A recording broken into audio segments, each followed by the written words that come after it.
Hey guys, thanks so much for tuning in. My name is Eden, and in this video, I want to discuss how to navigate 21st century emotions. We are a generation that wants to redefine success to align with our values and not realign our values to define success, right? So now what does that actually look like in reality?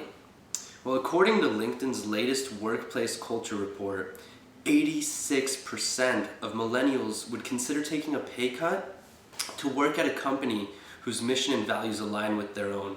By comparison, only 9% of baby boomers would do the same. This results in frustration of existing in a society that does not support our core beliefs and therefore has led us into a quarter-life crisis. Now, what is a quarter-life crisis? The University of London has defined a quarter-life crisis as a commitment or set of commitments within a life structure that is no longer desired, but is also not a structure for change. I'm going to say it again. A quarter-life crisis is defined as a commitment or set of commitments within a life structure that is no longer desired, but is also not a structure for change.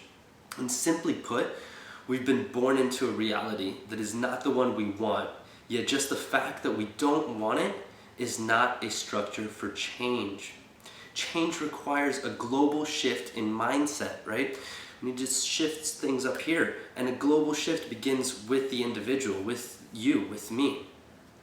So now we have a desire for a renewed order of priorities. And let's talk about how to make these priorities more prominent in your day-to-day life. Right. So first, I think it's crucial to really consider what's important to you. Like, what are you passionate about? What drives you? And don't let that question overwhelm you, right? Because it can be an overwhelming question sometimes. We get asked that by peers, by parents, family, what do you want to do with your life? No, I'm just asking, what are you passionate about? It could be soccer, it could be fashion, it could be cars, or some vehicle, it could be traveling, it could be some aspect of any of those things, and it could be a million other things, right? But just think, what am I passionate about? Right here, what really is my heart's desire? And it doesn't have to be something you see yourself doing in 10 years. I mean, it could be something that you do for 10 minutes and you're like, hey, this isn't for me. And that's okay, right? It's trial and error, discovery. And it also, it doesn't have to be something you're necessarily good at.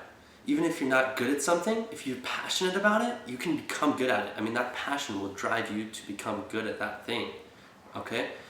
And as you're considering this, I really want you to just forget about what people are gonna think. It's something that comes up in our mind all the time. Wow, what is this person gonna say? What are they gonna think about me? What are they gonna think about this whole thing that I'm doing? Don't worry about it, forget it. Really, just forget that. I want you to just focus on you. Whatever comes up to you first, let all those thoughts that are gonna come at you, just let them flow out. They don't matter, they're not important.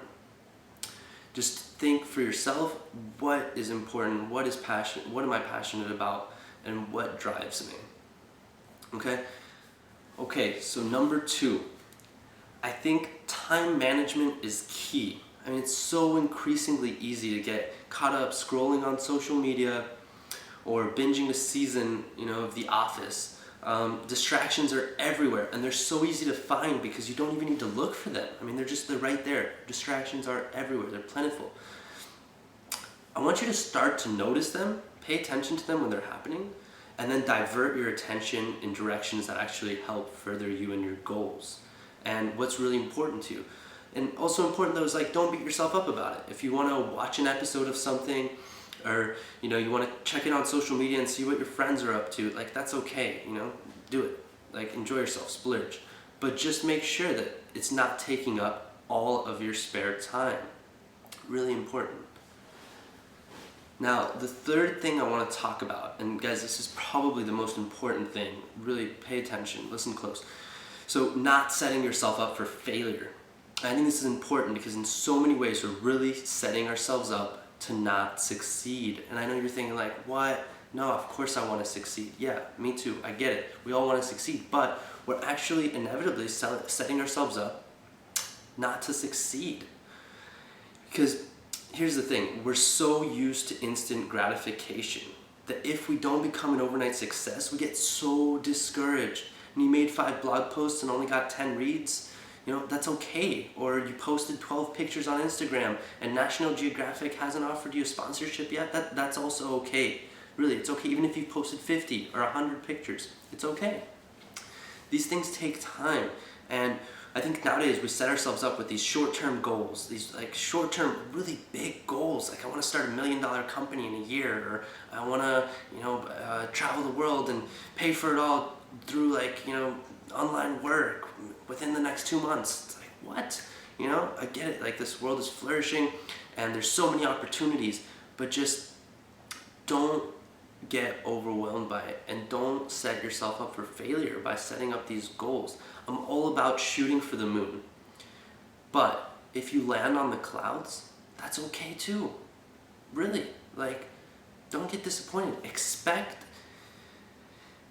Don't expect, because when you expect something, if it doesn't happen in that way that you expected it to, or in that time frame that you expected it to, it's inevitably going to lead to disappointment. You're going to get disappointed when you don't meet your own expectations. So hope, push, dream, set these goals, but don't expect for it, because then you're setting yourself up for failure. Because what happens when you don't reach that? You crash, right? You crash yourself. You say, I said I was going to do this and I didn't do it. I'm not good enough. Maybe I shouldn't be doing this. Maybe I'm not really good at this. Just forget about that, right? Celebrate the little steps, the little successes. If you started a blog and suddenly there's 100 reads, well, it may not be the 1,000 you hoped for, but congratulate yourself on that, right? Because you didn't expect 1,000, you hoped for 1,000, so you only got 100. That's great. Or you opened up a business and you got your first couple customers. Well, maybe you wanted 50 and you only got 6, but that's okay too. Congratulate yourself, pat yourself on the back. You took that first step, and that's the most important step. We get so caught up in what's over there? How am I gonna make my YouTube channel blow up? How is my business gonna make $1 million in its first year? And then we actually don't start anything, because that's overwhelming. I'll tell you guys, that's overwhelming, it really is. And the fact is that you just can't succeed in something that you haven't started yet. So take that first step. I forget who it was Dwayne Wade or LeBron James that said that you miss 100% of the shots that you don't take, right? Maybe it was Kobe, R.I.P. One of these guys, they said you miss 100% of the shots that you don't take, and there's really something there. So just keep that in mind. So that's all for this video. I'm gonna get much more in depth regarding a lot of these subjects in future videos, so do stay tuned. Thanks so much for listening, and if you enjoyed the video, please like and share. If you didn't, then please share with me. I'm really curious to hear some feedback, and also if there's any other topics you'd like me to discuss, or if you have any thoughts or suggestions on some of the topics that I've discussed here, please share them in the comments below. Thanks again, and I'll see y'all in the next video.